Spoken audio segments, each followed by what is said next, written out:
Hello everyone, welcome to my channel spoons of flavours. আজকে আমি আপনাদের সাথে বাচ্চাদের স্কুল টিফিনে একটি রেসিপি শেয়ার করব যেটা অনেক হেলদি হয়।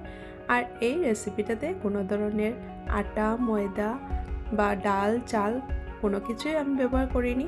তো আপনারা আমার সঙ্গে থেকে ভিডিওটি সম্পূর্ণ দেখেন, আর ভিডিওটি ভালো লাগলে লাইক শেয়ার করে আমার পাশে থাকবেন। সব মায়েদের এটাই চিন্তা থাকে যে বাচ্চাদের টিফিনে কি একটা হেলদি রেসিপি দেওয়া যায় যাতে করে বাচ্চাদের পেটও ভরা থাকে, আবার এটা স্বাস্থ্যকর হয়। তো প্রথমে আমি নিয়ে নেব আগের থেকে বয়েল করে রাখা কাবুলি চানা। তো কাবুলি চানা আমি পরিমাণ মতো নিয়ে তাতে অল্প অ্যাড করব বিটরুট, আর নিয়ে নেব আদা আর কাঁচা লঙ্কা। আর সব উপকরণ আমি একসাথে মিশিয়ে গ্রাইন্ড করে নেব। আর যতটুকু জলের দরকার পড়ে ততটুকু জল দিয়ে আমি একসাথে একটা পেস্ট বানিয়ে নেব। আর তার সঙ্গে অ্যাড করব সুজি। আর সুজি দেওয়ার পর আবারও আমি গ্রাইন্ড করে নেব। তারপর আমি অ্যাড করব পরিমাণ মতো নুন। আর আমি এখানে অল্প অল্প জল অ্যাড করে আমি একটা দোসা ব্যাটারের মতো রেডি করে নেব। এখানে চাইলে আপনারা কিন্তু টক দই ব্যবহার করতে পারেন।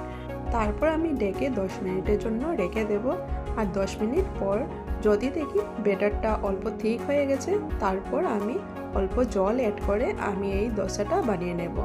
দোসা বানানোর জন্য যেভাবে তাওয়াটা রেডি করতে লাগে সেইভাবে আমি তাওয়াটা রেডি করে নেব। প্রথমে একটা ননস্টিক তাওয়া বসিয়ে দিয়ে দেব অল্প রিফাইন অয়েল, দিয়ে অল্প জল ছিটিয়ে এটাকে ভালো করে মুছিয়ে নেব। আর এখন আমি সুজি দোসা যেভাবে বানাই সেইভাবে আমি সমস্ত তাওয়াতে এই ব্যাটারটা দিয়ে দোসার মতো ছড়িয়ে দিয়ে দেব সমস্ত তাওয়াতে। আর এই দোসাতে কিন্তু কোনো ধরনের ডাল বা চাল আমি ব্যবহার করিনি, তার জন্য এটা দোসার মতো ক্রিস্পি হবে না, এটা গোলা রুটির মতোই হবে। কিন্তু এটা খেতে অনেক ভালো হয়েছে, আপনারা একদিন ট্রাই করলে বুঝতে পারবেন। আর এটা শুধু বাচ্চাদের স্কুল টিফিনে না, আপনারা সকালে ব্রেকফাস্টেই রাখতে পারেন। অনেক হেলদি একটি রেসিপি। আর এটাতে দেখেন তেলেরও এতটা ব্যবহার হয়নি, শুধু অল্প তেল দিয়ে এই রেসিপিটি কিন্তু পারফেক্টলি হয়ে যায়। তো দেখেন আমার যখন এই রুটিটা বা দোসাটার উপর দিকে যখন ড্রাই হয়ে এসেছে তখন দিয়ে দেব অল্প সাদা তেল দিয়ে নিচের থেকে যখন ছেড়ে আসবে তখনই উল্টে পাল্টে নেব। তো দেখেন একটা দোসা বা আমার এই যে রুটিটা রেডি হয়ে গেছে। তো একটা নামিয়ে নিলাম। তো আরেকটার জন্য রেডি করছি তাওয়া, আবারও সেম প্রসেসে অল্প জল ছিটিয়ে আবারও মুছে নেব। তারপর আমি ব্যাটারটা দিয়ে আরেকটা আমি বানিয়ে নেব। তো এখন আমি যে বানাবো এইটা হলো গিয়ে বাচ্চাদের খুবই একটা ফেভারিট চিজ, যেটা চিজ দিলে বাচ্চারা যে কোনো কিছু খুব সহজভাবে খেয়ে নেয়। তো আমি এই রুটিটা বানাবো চিজ দিয়ে। তো এইটা খেতে অনেকটা কিন্তু পিৎজার মতো লাগে। এটাতে চাইলে আপনারা পিৎজার মতো টপিংও দিতে পারেন।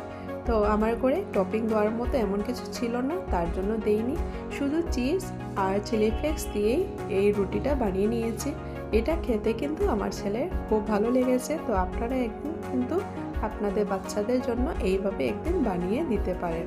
এই রেসিপিটাতে কিন্তু বিটরুট আর কাবুলি চানা থাকায় এই রেসিপিটা কিন্তু অনেক হেলদি বাচ্চাদের জন্য। আর আপনারা চাইলে গাজর গ্রেট করেও দিতে পারেন।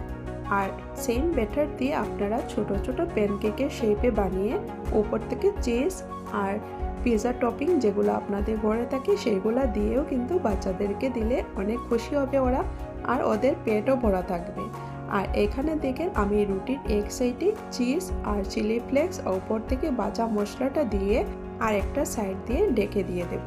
এইভাবে আমি আজকে স্কুল টিফিনটা রেডি করে দিয়েছি। আর কাবুলি চানাটা কিন্তু আমি সঙ্গে সঙ্গে বয়েল করিনি, আমার আগের দিনে কাবুলি চানাটা বয়েল ছিল আর অল্প করে আমি রেখে দিয়েছি ফ্রিজে, কেননা প্রতিদিন সকাল হলেই কিছু না কিছু তো বানাতেই লাগে। তো ভাবলাম কাবুলি চানা দিয়ে কিছু না কিছু একটা বানিয়ে দিয়ে দেব। তো আজকে যে রেসিপিটি বানালাম এটা আপনাদের কীরকম লাগলো কমেন্ট করে অবশ্যই জানাবেন। আর ভিডিওটি ভালো লাগলে লাইক শেয়ার করে আমার পাশে থাকবেন। আর আমার আজকের ভিডিওটি সম্পূর্ণ দেখার জন্য আপনাদের অশেষ ধন্যবাদ।